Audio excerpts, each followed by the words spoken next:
What's going on, everybody? Thank you for tuning in to this week's episode of The Unbiased Hard Take. We have lots to talk about, lots to get into, a big show for you guys this week.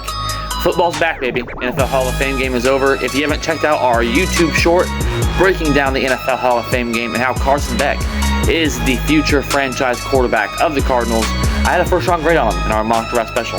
Big fan of him. Like I said, Bo Nix, a lot of college starts. People said I was crazy for saying Bo Nix is the best quarterback in that draft class, and I think I'm still correct on that.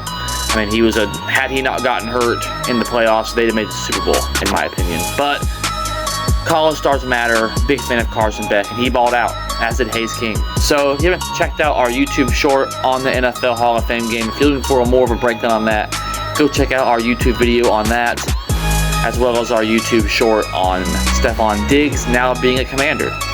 So this week we have, like I said, a big show. We are going to be breaking down the AFC South and NFC South, continuing our trilogy of each division, and then next week we'll wrap that up with the NFC and AFC West. So, big show. Before we get into it, I do want to get the formalities out of the way. Go ahead and like us on Facebook. Link is in the description down below.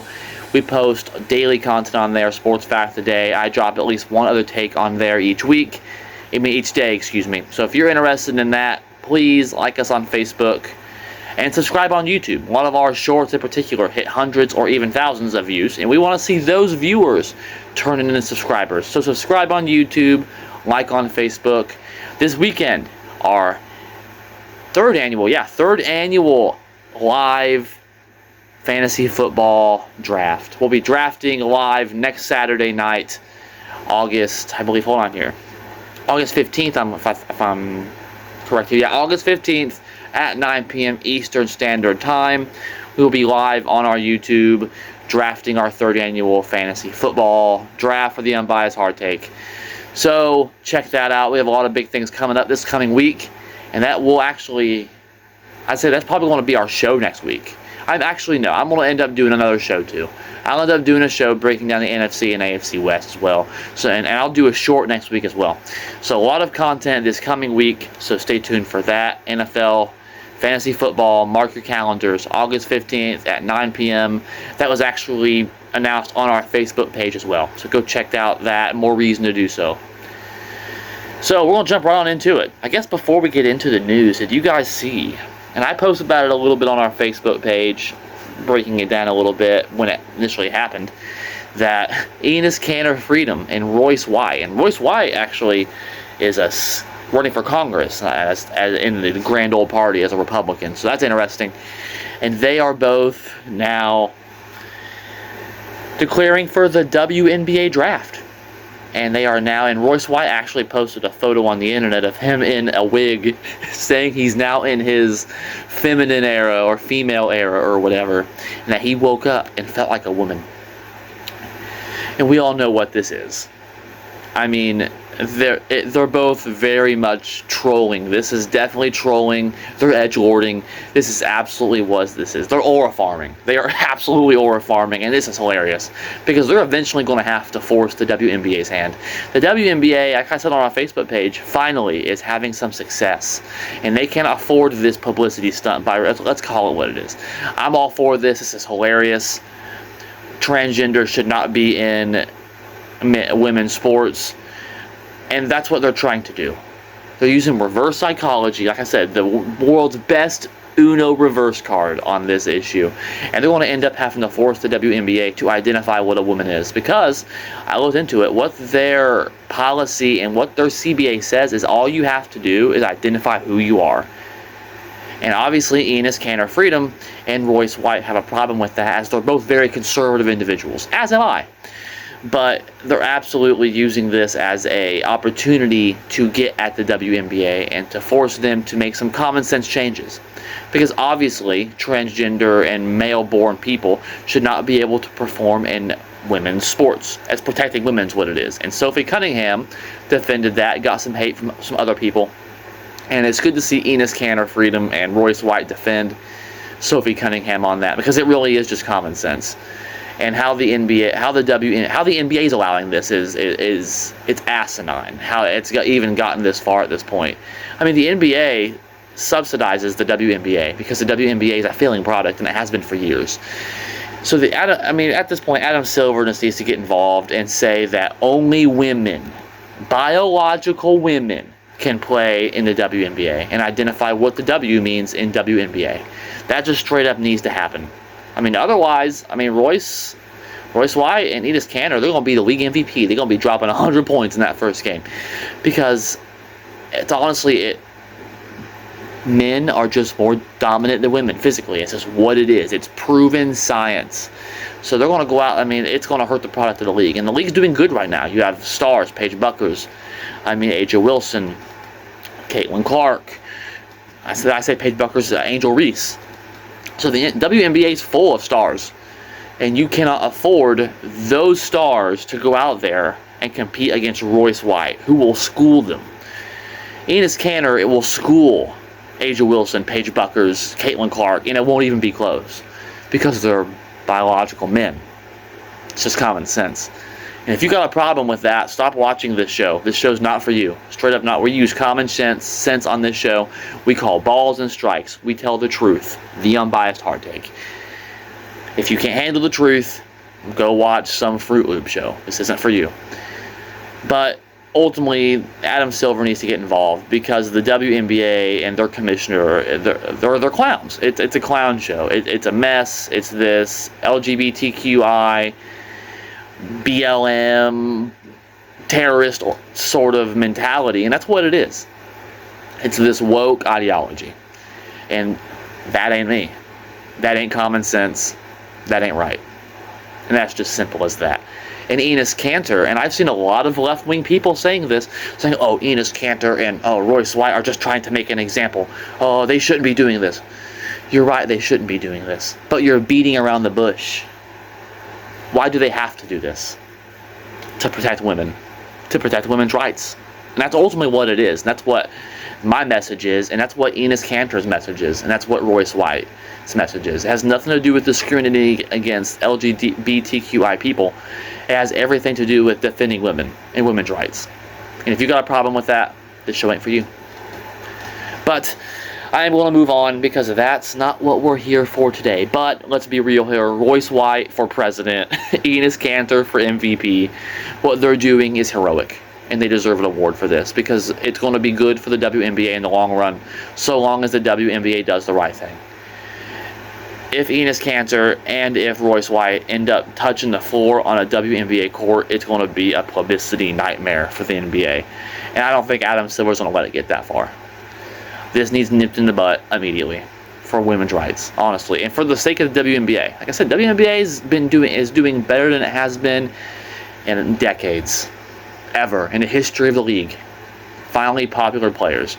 You just talked about women's basketball when I was a kid and you'd laugh. No one knew a single WNBA player. Now you can name multiple. You got WNBA players with shoes and deals and commercials. Caitlin Clark is on TV all the time. Angel Reese, same thing, McDonald's sponsorship, Reese Cup sponsorships. I mean, it's popular now. Don't let your woke, WNBA, listen to me. Do not let your woke ideology ruin what you have going for you. Use common sense. Only women should be in the WNBA. And unfortunately, it's taking Enes Kanter and Royce White to do this, to get that done. But we're going to move on before I crash out. And we're going to start here with the AFC South. And we're going to start with the Texans. Because the Texans have maybe the best defense in the league. I would say they have the best defense in the league 100%. DeMeco Ryans is the best defensive coach.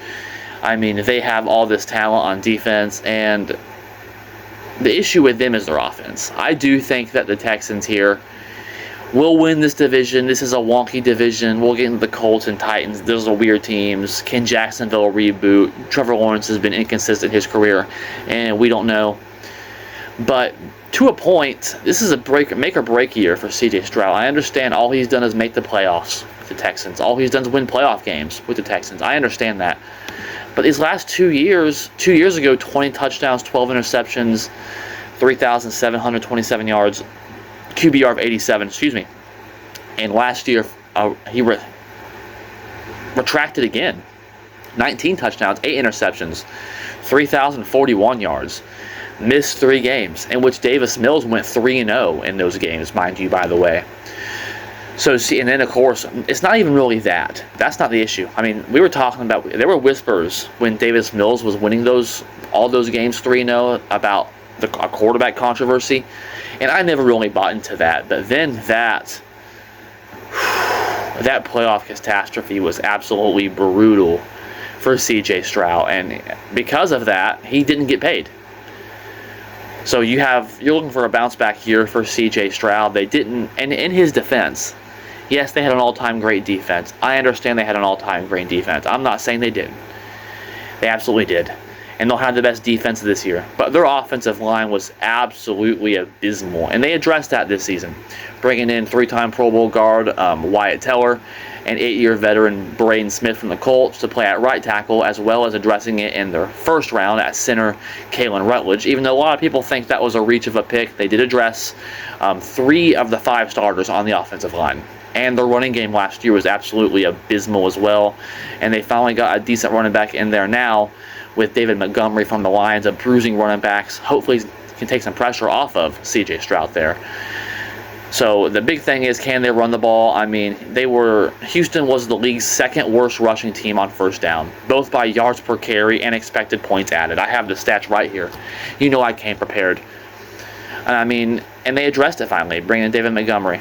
And I do think this is a weird division. This division is going to come down to 2 teams overall. Ultimately, I think so.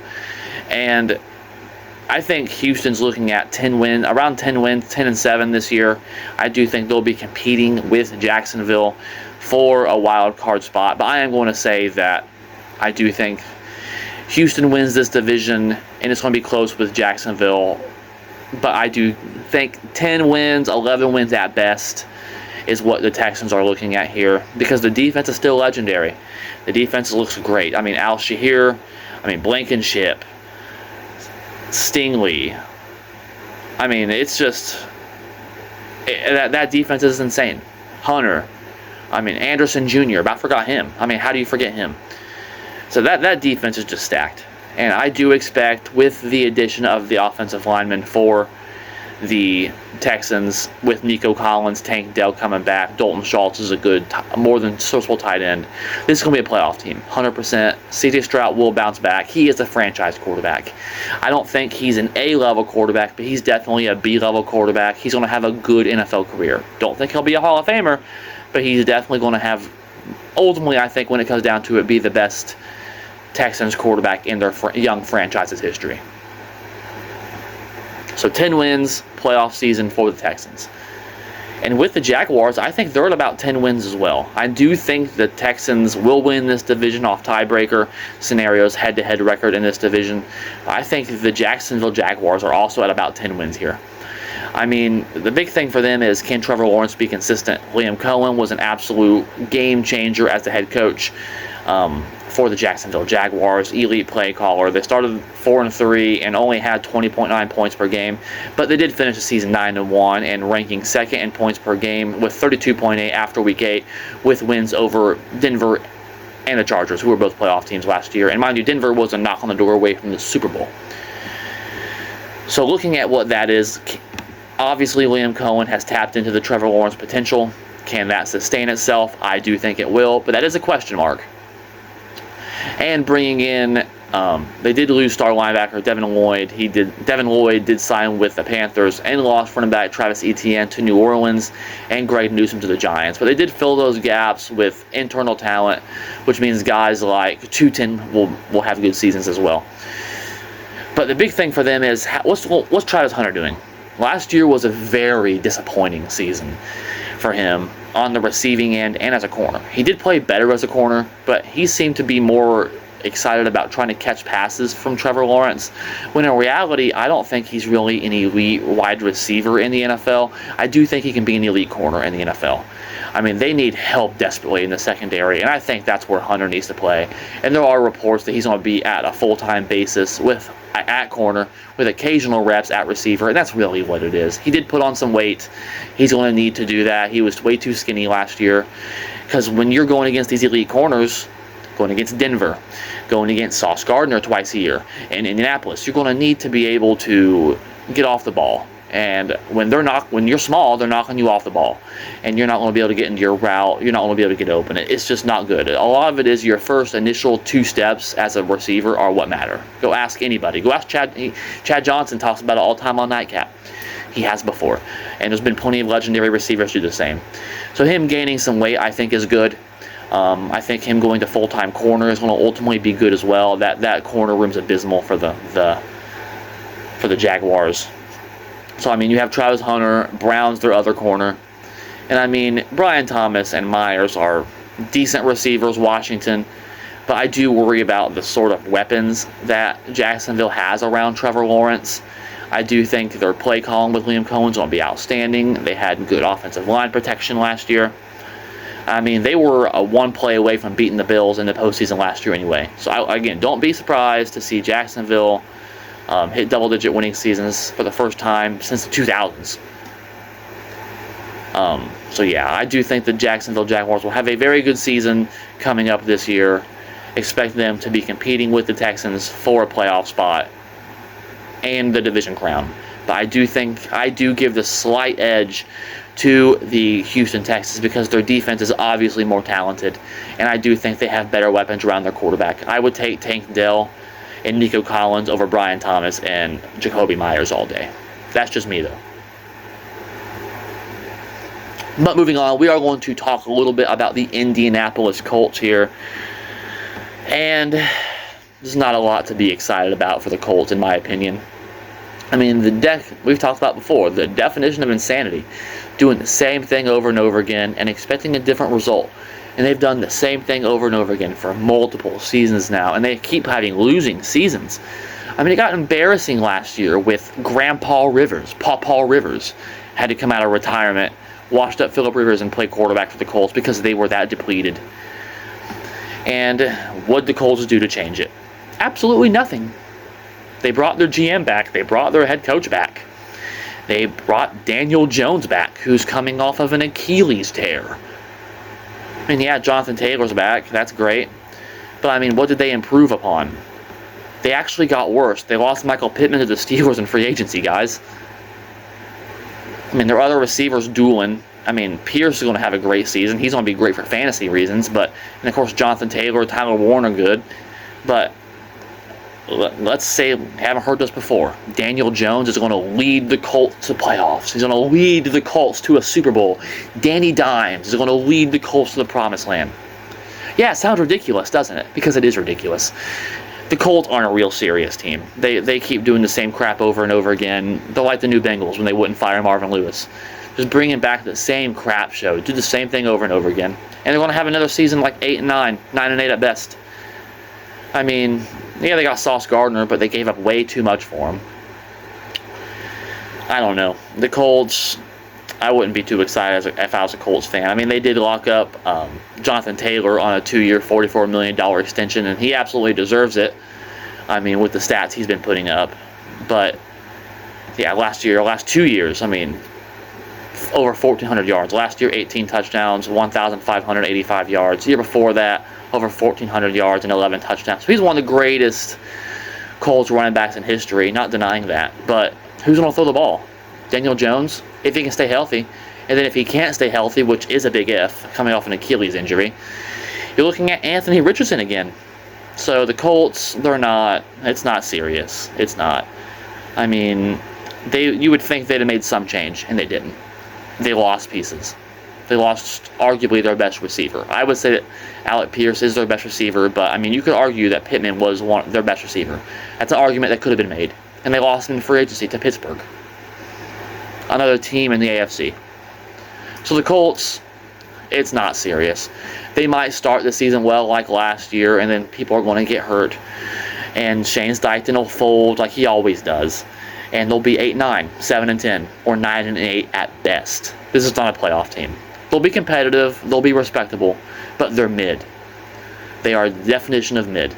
They'll be around 500. You can't be 500 anymore with 17 games, but I'm going 8-9 for the Colts here, 7-10 at worst, and 9-8 if everything goes right.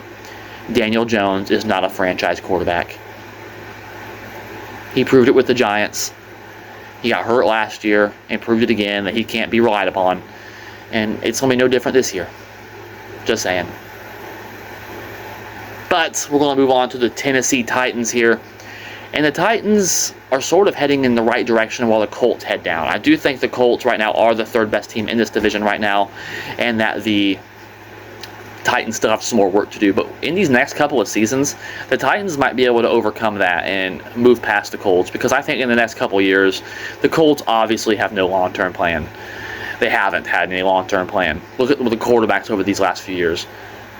I mean, Joe Flacco. I mean, it's just been a mess. Phillip Rivers. It hasn't been serious for the Colts. And I do think that the Titans have some sort of plan, at least. They bring in Robert Saleh, he made the Jets relevant at one point and had their defense playing pretty well at one point. I do think the addition of him, Cam Ward last year had a good season, actually had the Titans' rookie record for passing yards in a season, so he did have that as well. They have a strong defensive line, pairing up Franklin Myers with Jeffrey Simmons, and of course that right there's a Robert Saleh move, defense, toughness. You already know when you play Jonathan Taylor in this division twice a year, you're going to need to do that. And does Cam Ward have enough weapons? I mean, people say that he still doesn't now. I think he does. I can't pronounce the name. It's Chig Okonawu for the Titans last year. Had a good season. 2 touchdowns, 560 yards. But he's a good number 2 receiver beside Carnell Tate. So you bring in Carnell Tate finally. You still have Ridley. You have Spears in the backfield. I do think that this Titans team has gotten much better off the ball on the skill position with Ridley, especially with Carnell Tate as well. And Cam Ward now has a number 1 receiver in Tate to throw the ball to. And he didn't, even last year without him. Cam Ward had signs that he's a franchise quarterback. And I do think he is the Titans quarterback moving forward. Head coach, improvement, defensive line improvement. We talked about that. So I do think the Titans are, last year it was absolutely rough. They were 3-14. This year their over-unders at, let me see here, make sure I have this correct. At 6.5.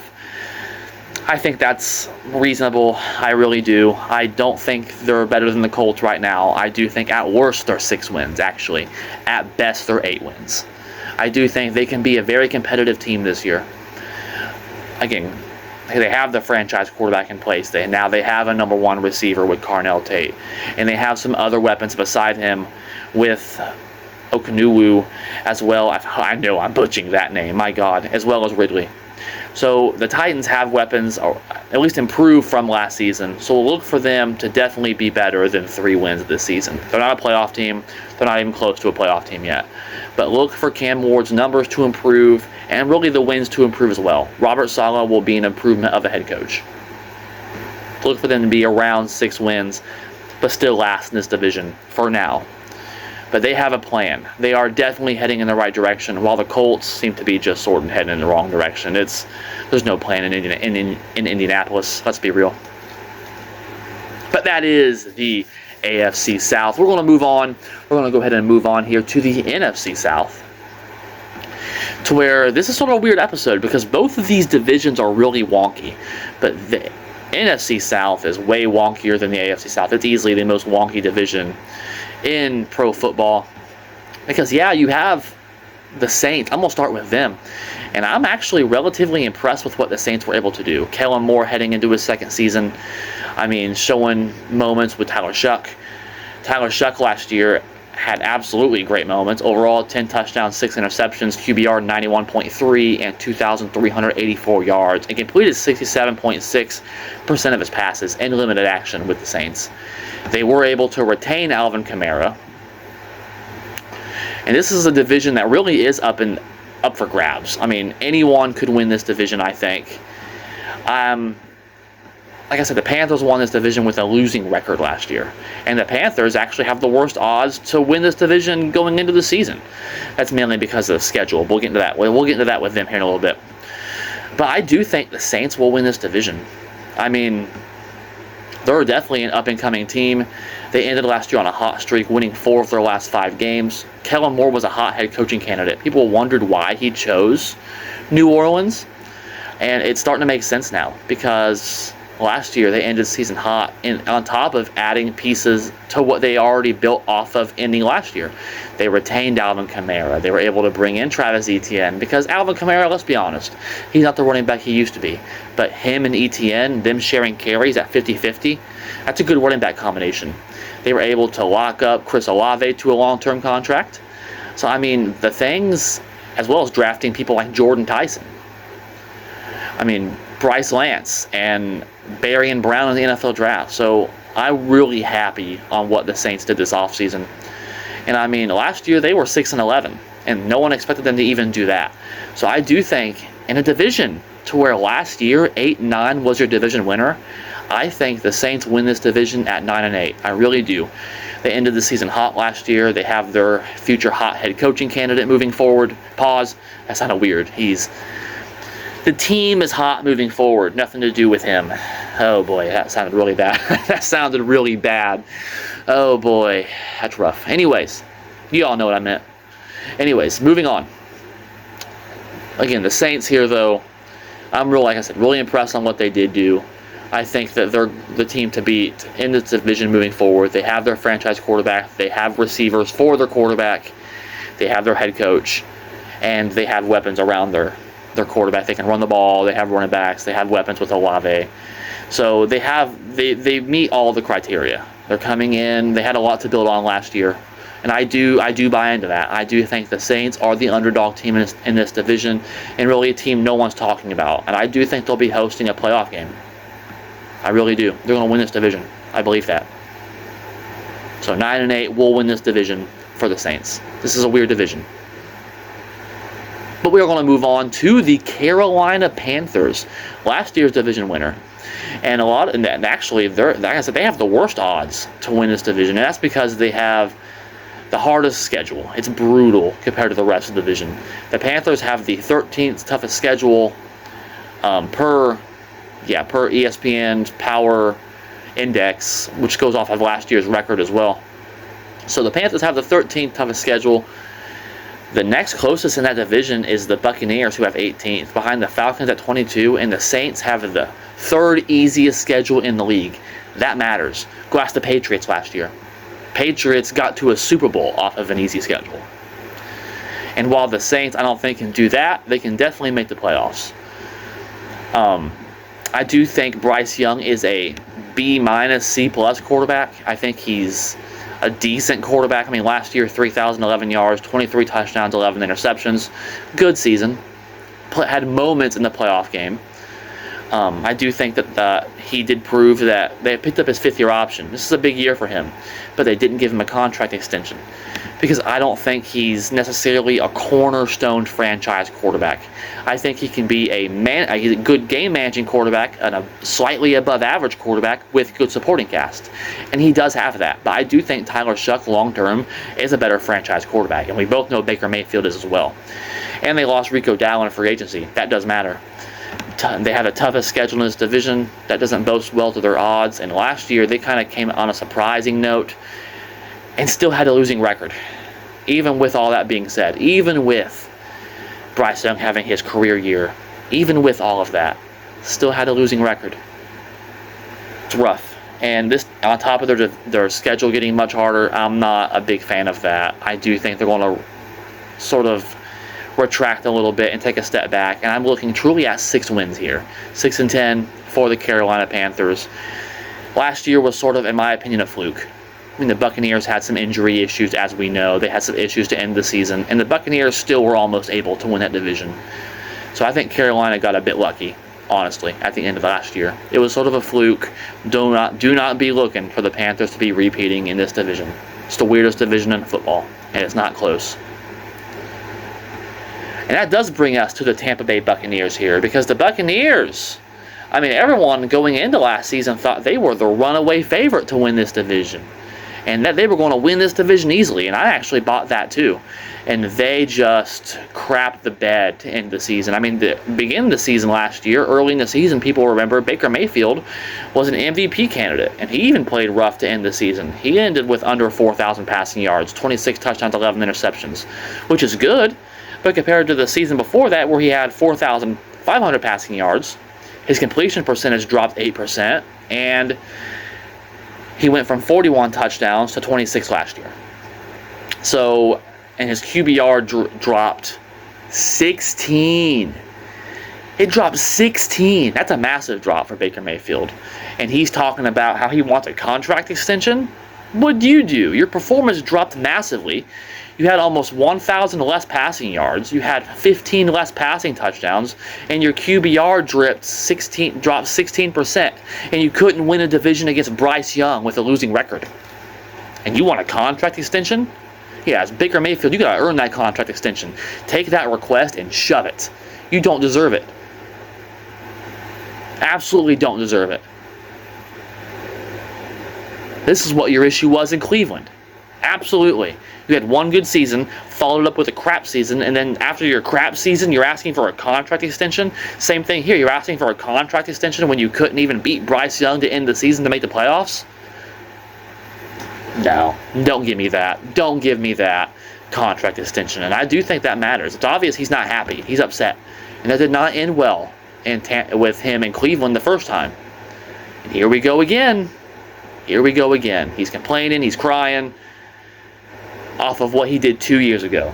Last season, he doesn't deserve a contract extension for what he did last season. And Chris Olave hasn't had 600 receiving yards the last 2 years and injury prone. And Mike Evans is gone too. Okay. And Vita Vea has demanded a trade. Doesn't even want to be there anymore. That's rough. Two of their best players don't even want to be there. Baker Mayfield's extremely unhappy, and so is Vita Vea. I'm looking for the Buccaneers. A lot of people say they're the favorite to come back and sort of have a bounce-back season. I don't buy that. I think they could very well be behind both New Orleans and Carolina in this division. Honestly, they could be. That's a real possibility. I'm looking at very similar to the Panthers, around 6 wins for the Buccaneers here. I'm not buying it. Team's unhappy, chemistry. They brought back their head coach for some reason, and that was why they brought back Todd Bowles. Similar to the, Todd Bowles. So similar to the Indianapolis Colts here, it seems like Todd Bowles last year lost the locker room, similar to Shane Steichen, ending the season as horrible as both those teams did. And the Buccaneers brought their head coach back, who's a defensive coach. And Vita Vea doesn't even want to play for his defensive head coach, who's on the hot seat anyway and probably should have been fired last year. And Baker Mayfield doesn't want to be there either. So your quarterback's unhappy, so's your best defensive player. And your head coach's on a hot seat. Not a good sign for the Buccaneers. I'm going 5-6 wins, honestly. And I mean that. I might be being a little harsh here. Maybe I'm being harsh. Let me know in the comments down below. Am I being too harsh? I think Baker will have good stats, but it's not going to gel as a team. It's really not. Things are crashing and burning down in Tampa Bay. 5 wins. 6 wins at best. Then moving on to the Atlanta Falcons. And the Falcons, like I've said before, I picked the Falcons many years to finally take that next step. And they have all the weapons. I mean, Bijan Robinson is the best running back in football, in my opinion. I mean, you could definitely argue that. There's definitely an argument to be made for that. They have Drake London. They have Kyle Pitts. They have all the weapons in the world.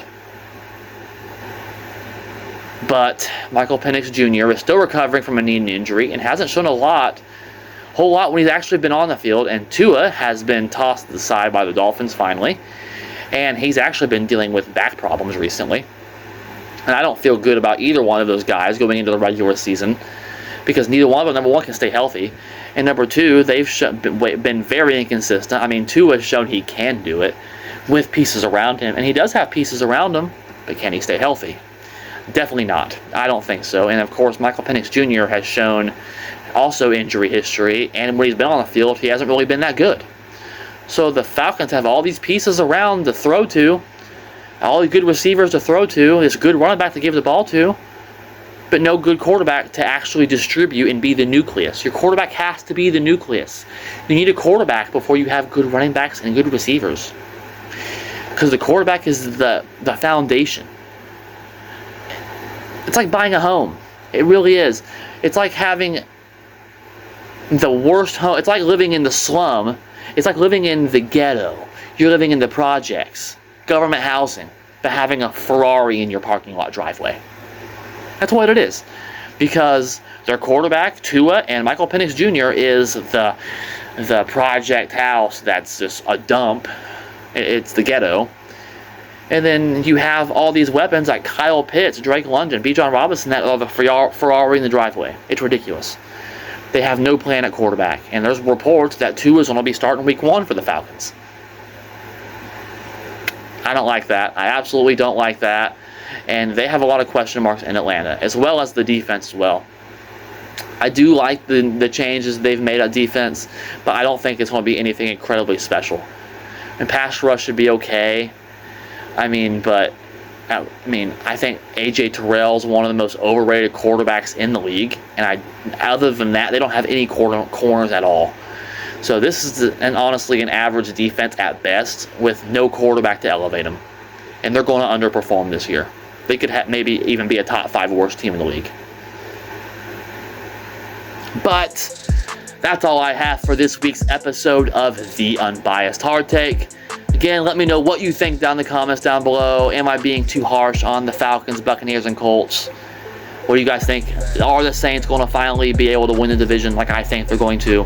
What do you guys think in the comments down below? We really appreciate the support from you guys. Big week this week. I'm going to be doing a short, an actual formal episode, and the Unbiased Hard Take live fantasy football draft. So look for all 3 of those. Very exciting times. So don't miss it. August 15th, 9 p.m. Eastern Standard Time. We will be live drafting our fantasy football draft. We'll go live probably about 15 minutes before the draft starts. Maybe 30 minutes, we'll see. Probably 15 minutes though. So prepare for all of that. Keep an eye out for a lot of coverage this coming week, guys. You don't want to miss it. And until next time, let's go Heat. Go Pat, go. And bowler up, baby. We'll see y'all this coming week for lots of coverage.